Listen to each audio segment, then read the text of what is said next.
Delta Downs Insider. Sponsored by the Louisiana Quarter Horse Breeders Association, supporting the quarter horse racing and breeding industry in the state of Louisiana.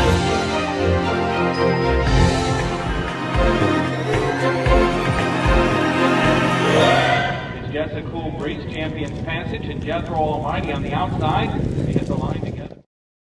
Hello again, everyone. I'm Greg Thompson of StallionEsearch.com, and welcome to episode 12 of the Delta Downs Insider. We're going to look forward at this upcoming weekend of stakes action, highlighted by the restricted Grade 1 Lee Berwick Memorial Futurity. We're going to look back at last weekend's stakes action, including the Grade 2 Firecracker Futurity as well as the Firecracker Derby. We're also going to continue our series on the Louisiana Bred quarter horse racing legend Vals Fortune. But let's get right into the Insider Race Recap. The Delta Downs Insider Race Recap.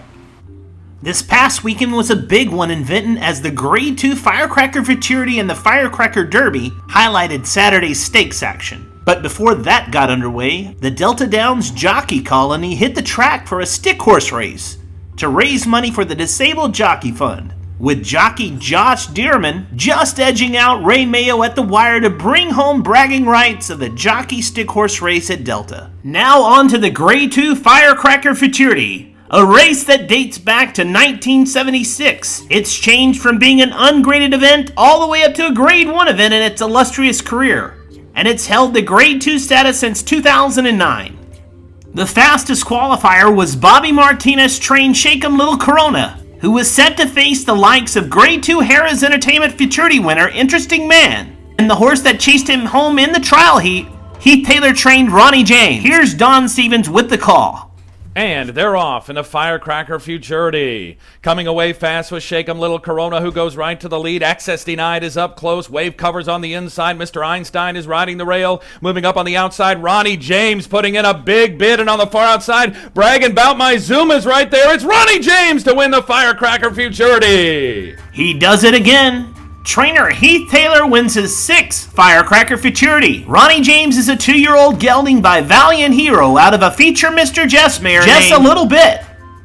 It was the 3rd win in 4 career starts for Ronnie James, and he was ridden to victory by Delta Downs leading rider John Hamilton, which was his first win in the Firecracker, as well as the first win in the Grade 2 event for owner and breeder Brett Minnan. The final time, 17.354 seconds for the 350-yard event. For a moment, for a few words from the LQHBA, and then we'll get right back into the stakes action from last weekend and look at the Firecracker Derby. The LQHBA annual yearling sale will take place on Friday and Saturday, August 3rd and 4th at the Coshada Casino Resort Pavilion in Kinder, Louisiana. 505 yearlings slated to sell.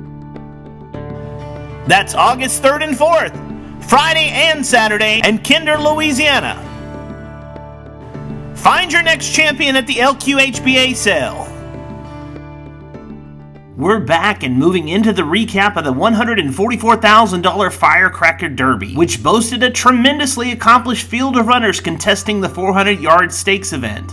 The standouts at post time included last year's Grade 2 Firecracker Futurity winner Sizzling Cartel, Heath Taylor trained the Lizard King, who barely was beaten in April in the Sam Houston Race Park Adequane Derby Challenge, and the Bobby Martinez trained Runaway Wagon, who was the fastest qualifier going into the race. Let's listen in as track announcer Don Stevens has the call in the Firecracker Derby. They're off in the Firecracker Derby. Coming away fast on the inside was Gold Rush. Moving up next to that one is the Lizard King. Right there is RC Straight Runaway. Moving up quickly now, Runaway Wagon in the middle of the track to take the lead. On the far outside, Sizzling Cartel's trying to get involved. Runaway Wagon is running away with a Firecracker Derby. It's Runaway Wagon.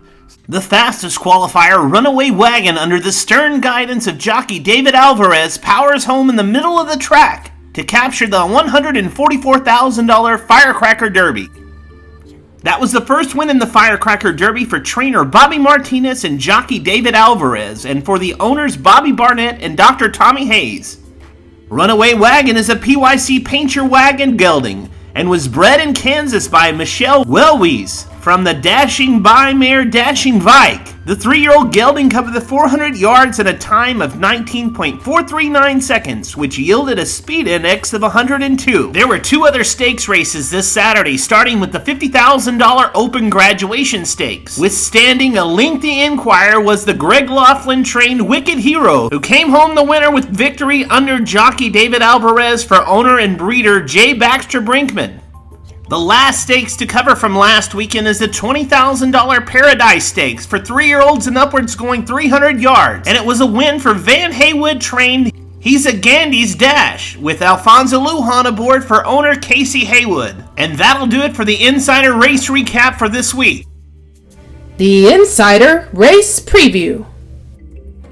We now focus on the Lee Berwick Memorial Futurity, and the headlines of the Futurity are the fact that the 3-time winning trainer of this Futurity, Heath Taylor, has 2 of the top 3 qualifiers going into the finals.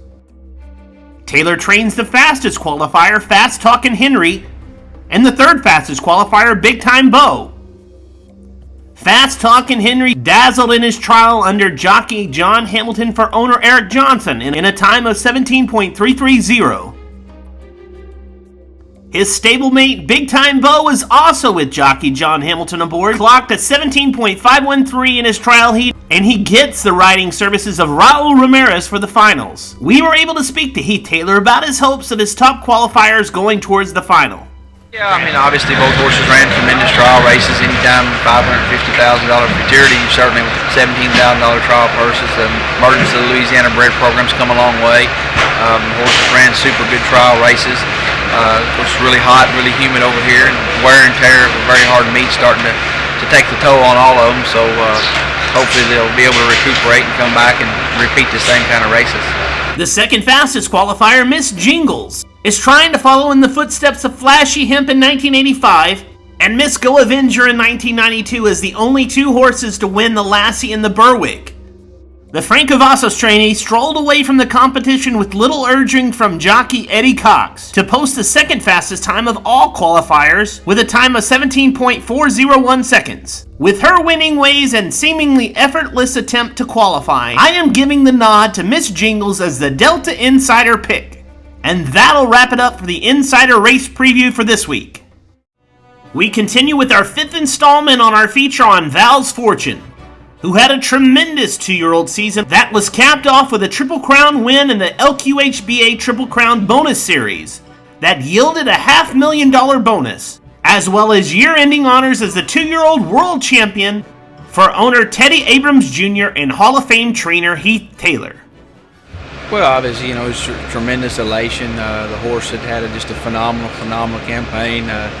Teddy and I and Gilbert, obviously all the connections, were extremely proud of the horse. I think that he just had such a phenomenal 2-year-old. There was also another great 2-year-old that year, Hawkish, that had received great recognition, and the TVG got a lot of coverage with Hawkish. And, of course, our horse didn't get to run on national TV near as much. So it was quite an honor. We were very humbled, but at the same time very, very appreciative. And even at one time, mid-season, there was talk of a large money match race between the 2 horses, and it ended up not materializing for various reasons. A lot of it was just geographical.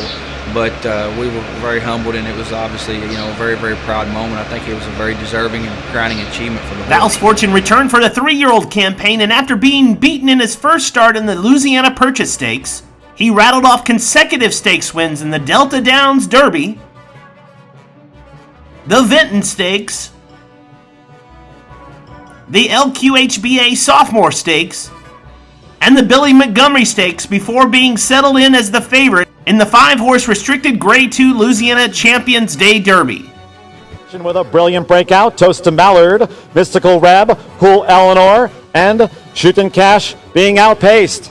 They're coming inside the final half a furlong. Gilbert Ortiz and Vals Fortune going for the Juvenile Derby double. The super son of Dashing Val wins 6 in succession. Well, the horse, I always equated him to Mike Tyson, the boxer, when he was young, before he had ever gotten hurt. This horse, once he was cued in and keyed to that he was entered in a race, his mentality just changed immensely. He was so mentally mature that he knew when he was going to run. And once he turned that key on, he just had a somewhat of an invincible aura about him, and he was so serious about it. And from the time he knew that it was time to run, he was all business. He wasn't there to race. He was there almost to destroy the other horses in the race. And he just overcame so many other obstacles that usually were legitimate excuses for horses. It didn't matter if he drew the 1 hole or the 10 hole or the 3 hole, or it's daytime, nighttime, rain, slop, sleet. It just didn't seem to matter. The horse was just, in horse racing, there's not anything, such a thing as what you'd equate to a machine, but he was as close to a machine for a racehorse as what I've ever seen. Check back next week as we do our last installment on the special on Vals Fortune. The Delta Downs Insider Stallion Spotlight. This week's Delta Downs Insider Stallion Spotlight goes to Valiant Hero, as he is the sire of the Grade 2 Firecracker Futurity winner, Ronnie James. Valiant Hero's stud career got off on the right foot as he was the #1 leading first crop sire of 2011. As a runner, he won the Grade 1 Texas Classic Futurity as a 2-year-old, and followed that up with a win in the Grade 2 Heritage Place Derby as a 3-year-old. From only 4 crops to race, his offspring have earned over $2 million. Some of his offspring include the Grade 2 Remington Park Futurity winner, Mighty Be Valiant, as well as the Grade 1 winning West Texas Futurity winner, Valiant War Hero. You can view the member stallion page of Valiant Hero by logging on to stallionesearch.com. Okay, that'll do it for episode 12 here on the Delta Downs Insider. We won't have a show next Tuesday. We'll have one the following Tuesday on July 24th, the Meet and Review, as well as our final installment on the series on Vals Fortune. If you can't be at the racetrack, go to AQHA.com/racing and watch all the Q Racing videos, all the race replays, as well as all the live racing from racetracks that are partnering with the AQHA across the country. This is Greg Thompson of StallionEsearch.com. We'll see you in 2 weeks with the Meet and Review here on the Delta Downs Insider.